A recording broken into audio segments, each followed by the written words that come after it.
Hi guys, and welcome to Locals Update episode 8. Last night I ended up winning 3 of my rounds and losing 1. I won round 1 against Lightsworn. I lost round 2 against White Forest Azamina. I won round 3 against White Forest Azamina, and I won round 4 also against White Forest Azamina.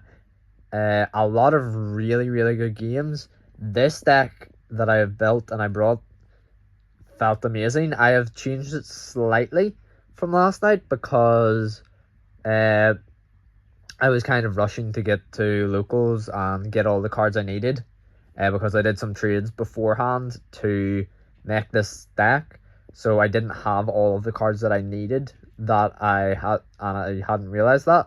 But this new deck feels absolutely amazing. So I'll get straight into the deck profile then. So to begin with, we have the Blue Eyes portion of Triple Siege, which is just the standard. Then we have the Triple Maiden as well. Again, standard. Sage gets you Maiden, Maiden gets you True Light, and True Light gets you the other one card starter, Wishes. This is the worst one card starter out of these three, I'd say, though, because it uses you. It's better to have this extra, because if you normal Sage, you can go Sage add Maiden, and then you can use this to get another Sage, which is a bit better than just going this, add Sage, and then you can't do as much with it. But I'll show you all that in the combo video that will be coming out on Wednesday, hopefully. So yeah, it's still a great starter though, and you do definitely need 3 of it, I'd say. And then the last starter I'm playing is actually for both of the engines I'm playing in this, and that's 1-for-1. So I am playing 1-for-1 purely because it can get me into both of the engines I'm playing in this deck. And I'm actually playing, I have changed it. I was originally going to be playing Metal Morph Blue Eyes Bestial, but instead I have decided to cut out 2 of those engines, and you've seen the Blue Eyes stuff already, so it's now actually just Blue Eyes and another engine, which I will show you a bit later. But this can get me access to Maiden, which is full Blue Eyes combo, and it can also get me access to the guy who does full combo for the other engine. So really nice card to have. And I'm only playing it 1 because it's that one. And then next we have the engine requirements for Blue Eyes. So we have the Dragons, which I play, which is triple Blue Eyes plus Jet. I just really like Jet. He's just so nice if you don't have Primite, because just having that constant recursion of a body that makes all your stuff indestructible, plus being able to bounce something, it's just so strong. And like the fact that unless he's banished, he's doing it anytime anything gets destroyed, as long as you have Blue Eyes Engrave, is so powerful as well. So next we have the 2 mandatory spell traps, the True Light and the Mausoleum. Again, both of these are very nice cards. Like True Light, it's the best and worst card in the deck because it's what gives you your grind game, and it makes your grind game so impressive. But man, if it gets destroyed, if you draw it, it just feels so terrible. But it is the best card in the deck for a reason. Like, it's grind game capabilities are just so strong. And then Mausoleum is really nice for just getting your Blue Eyes in the rotation quickly and getting extra bodies on the field quickly as well. So it's really nice, especially in turn 1. I find it's the best. And then next we have the 2 requirements for Wishes to search, and that is the Majesty and the Roar. Honestly, these are personally my 2. These are like the standard 2, and I do think these are the best 2. You can play the Ultimate Fusion, especially if you're going with a Master Magia like line. I would definitely play Ultimate Fusion, but this extra deck has a very limited space, so I do prefer just playing these two, because we're actually only playing one Tyrant Dragon and not and no Magias, so as well, so it's probably it's best just to leave out the Ultimate Fusion. But next we have the new engine, which I have talked about a bit before. I don't think I've done anything fully in depth, but it is fiendsmith, and it's so nice that these cards are cheap now because they're so strong. Engraver before was about £50, I believe, and now he's down. I believe I got these two for about £2.50 each, and I pulled this one from one of the packs. So it's just absolutely phenomenal. The reprint has really helped this card go down, and it's just so strong. Definitely worth playing at free.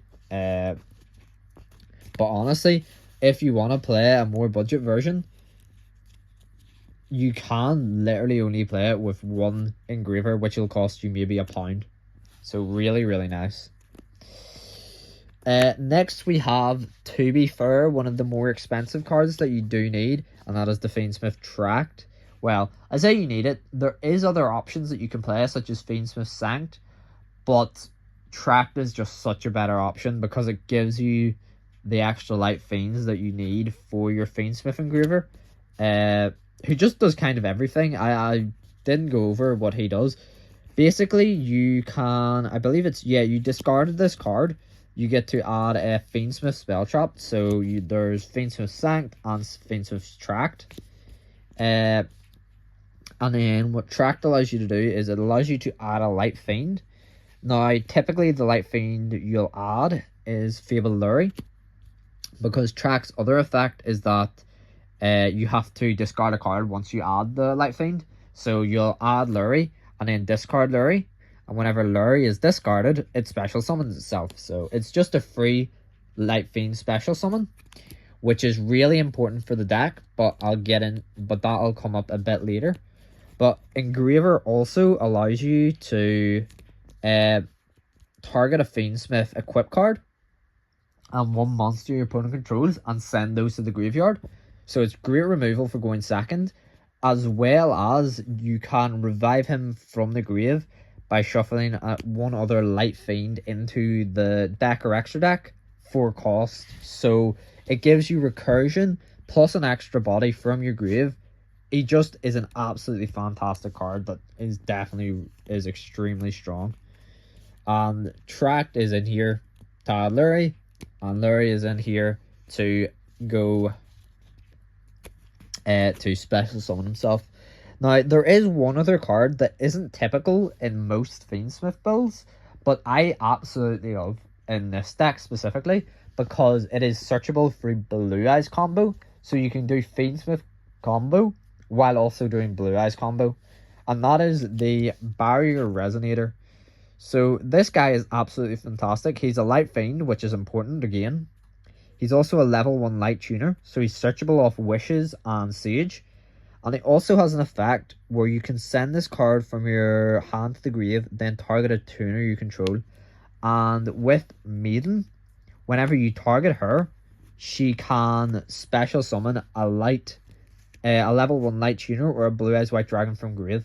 So you grab this guy off your Sage, your extra Sage, or your Wishes, or whatever. You go his effects, send himself to the grave for cost, target Maiden, and then chain Maiden, and then Maiden brings back Barrier, and now Maiden can't be destroyed by battle, and you no longer take battle damage from attacks involving Maiden, which is honestly quite nice and can come up. So yeah, this card's really, really good for allowing you to pretty much just go Blue Eye Fiendsmith combo alongside your Blue Eyes combo, which is just fantastic. So next we have, so that is all of the engine. Very compact, very tight. Honestly, just trying to minimize bricks and maximize good cards, honestly. But next we have the non-engine. So we're playing Triple Ash Blossom. And this is the best card in the game. I've explained it before. Really, really strong.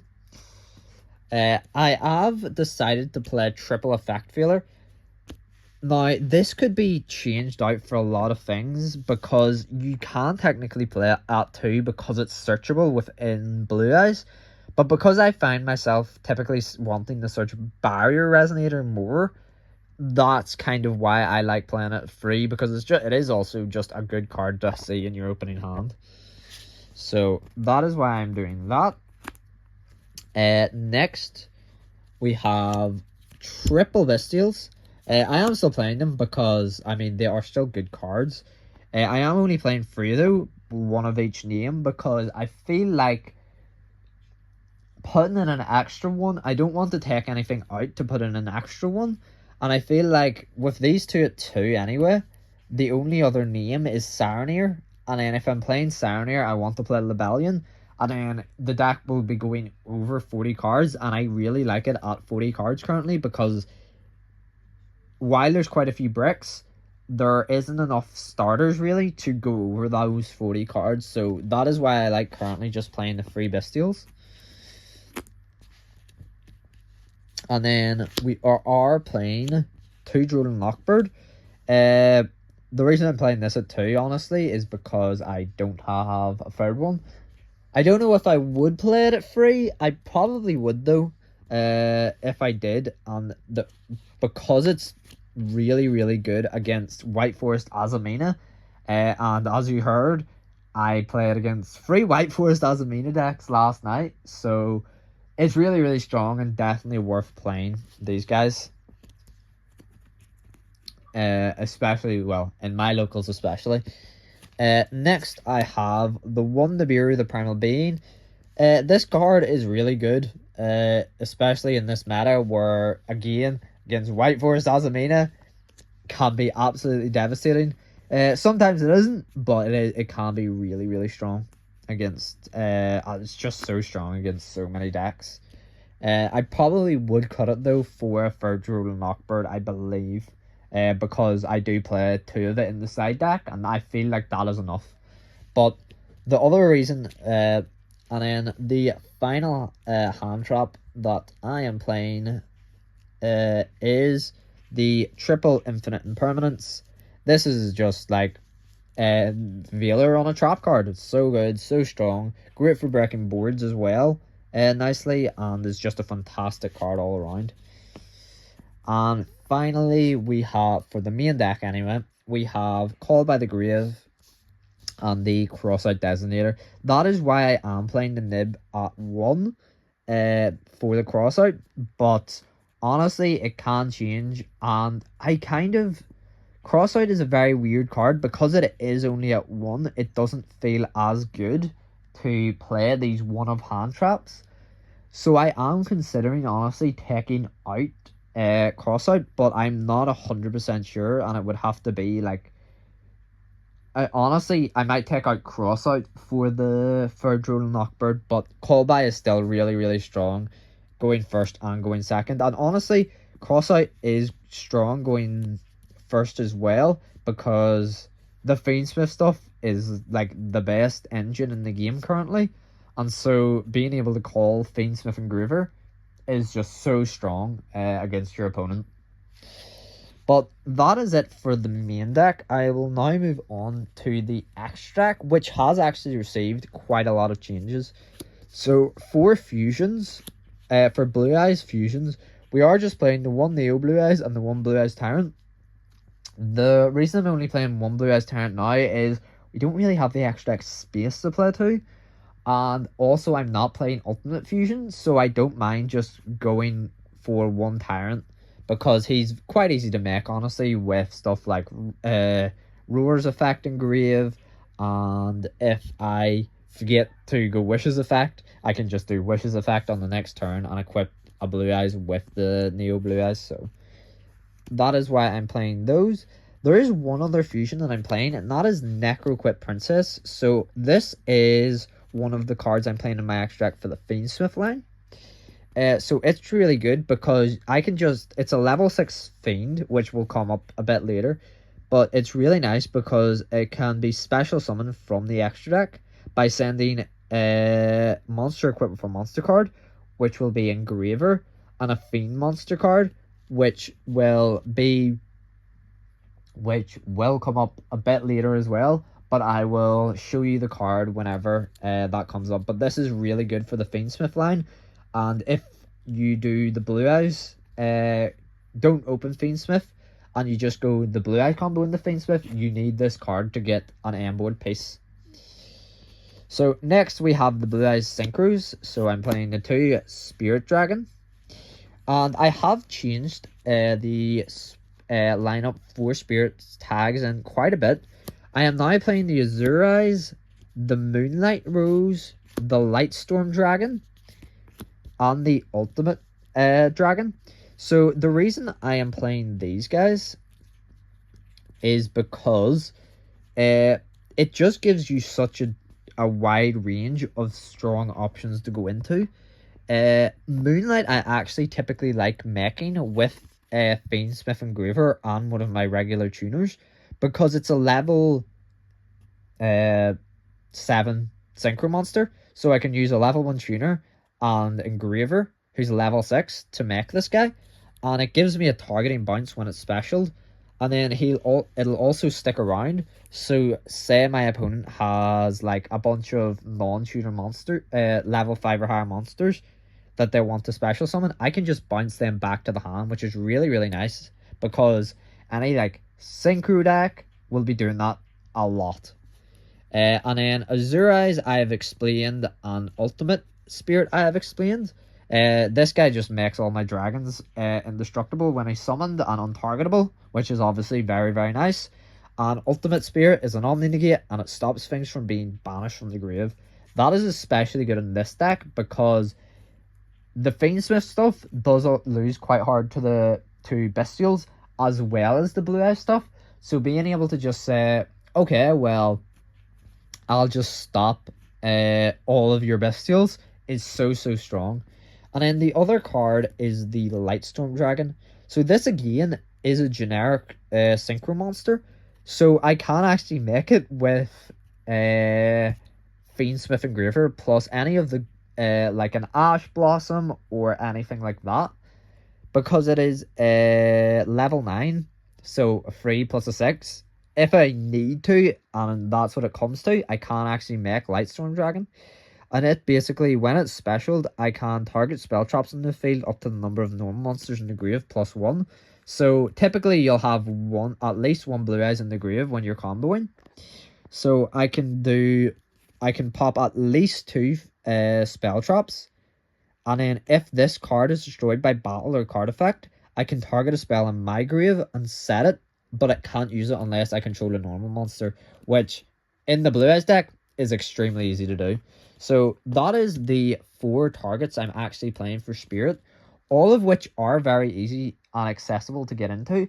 I have found myself, honestly, it's just such a nice toolbox to have available to me, being able to either bounce back a monster or stop my opponent from banishing stuff, or just overall being able to like pop spell traps is very, very strong as well, because in the combo that I'm going to be showing on Wednesday, you don't actually find yourself just naturally picking up Majesty. It is usually Roar you get instead, and so being able to just pop a spell trap with the Lightstorm is really, really strong, especially against White Forest Azumina, which I know I keep coming back to, but it's absolutely everywhere in my locals. And being able to pop their spell traps is so strong because they need all their spell traps to actually do anything. So that's really, really strong. And then the last synchro I'm playing is the Bestial Despoter. This guy is amazing. I love him a lot. He just basically, if anything's banished, if any of your monsters are banished, he allows you to, well, sorry, I believe it's a light or dark. Yeah, it has to be a banished light or dark. and then I can special summon it. So I actually had it last night. Actually, sorry, I lied. My final game was against fiendsmith White Forest as a mana. And in that game, I actually was able to... I can't remember how, but my opponent's fiendsmith Engraver had got banished. So I was able to special summon their fiendsmith Engraver, go into my own Requiem, and then special my fiendsmith Engraver, and then play off of from there. So while I did put their fiendsmith Engraver back in the grave, it was okay because I got my fiendsmith package online, which was better in the long run. But yeah, he's just a really nice card, and he's really, really good for stopping your opponent's follow-up, which is fantastic. So that is it for the synchros. Now, there is one other new type of card that I'm playing, and that is an Xyz. And this is the DDD Wave King High Caesar. So this is the payoff for the Fiendsmith line. The Fiendsmith line does so much for your grind game, but this is what you want to be going into, because you can use Necroquip, who's a level 6 Fiend, as well as wherever he is, Mr. Engraver. The Fiendsmith Engraver, who is also a level 6 Fiend, to make DDD Wave King High Caesar. And this card is absolutely fantastic. He stops your opponent from special summoning... he negates and destroys any card effect that would attempt to special summon a monster. So basically, any spell or traps that would summon a monster, he can negate. And he can also negate stuff like Nibiru and a Bestial he can negate, which is so strong. And he's so easy and accessible to make because it's just any 2 level 6 Fiends. So Engraver plus the Necroquip makes the DDD Wave King High Caesar, and he's just he's an absolute tank to have on the field. He's also quite strong at 2800 attack, which isn't most decks honestly find it very difficult to beat. So that is the use for the Necroquip Princess. And finally, the card that I mentioned a bit earlier with the Bestial Dissipator, the Fiendsmith Requiem. This card is amazing because when it is summoned by using any Light Fiend. So the Barrier Resonator, which I showed before, can go into this guy. Whenever he is summoned, at any point, you can only special summon Requiem once per turn. But during the main phase, you can quick effect, so it can't even be negated by something like Veiler or Imperm, because it's just a quick effect tribute, and then you get to special summon Engraver. And then he also has an effect Engrave, where you can equip himself to any non-link Fiendsmith card. So he will equip to Engraver, and then now, while this doesn't look like the requirements for Necroquip, because Requiem is a Fiend and Engraver is a Fiend, you are allowed to... Requiem is a Fiend and Engraver is a monster equipped with equipped with a monster card. You can use these two to make the Necroquip. Then in your grave, you can go Engraver, either shuffle back the Requiem or whatever you use to make the Requiem. And now you have 2 level 6 Fiends, which can quite simply go into your DDD Wave King High Caesar, which is then protection from your Nibiru. So say you don't have crossout for the Nib, you can have DDD Wave King High Caesar, which is just as good, honestly. So yeah, that is why I absolutely love this engine in Blue Eyes. It's honestly so small as well. It's just a 6-card engine, where even the Primite stuff is a 7-card engine. So it's so small, it's so compact, and if I want to, I can expand on it, which is really, really nice. And the final cards I have are the Blue Eyes links. So that is two of the Baby Blue Spirit and the 1 Hieratic Seals. And that's just kind of for follow up on following turns, and it really helps just in the ground game to have 2 spirits, because spirit's a great card, and just being able to summon Blue Eyes monster is really, really nice. So that is it for the deck profile. Thank you guys so much for watching, and on Wednesday I will also update. I had thought that I was going to an event today. It actually turns out it is Sunday, so tomorrow.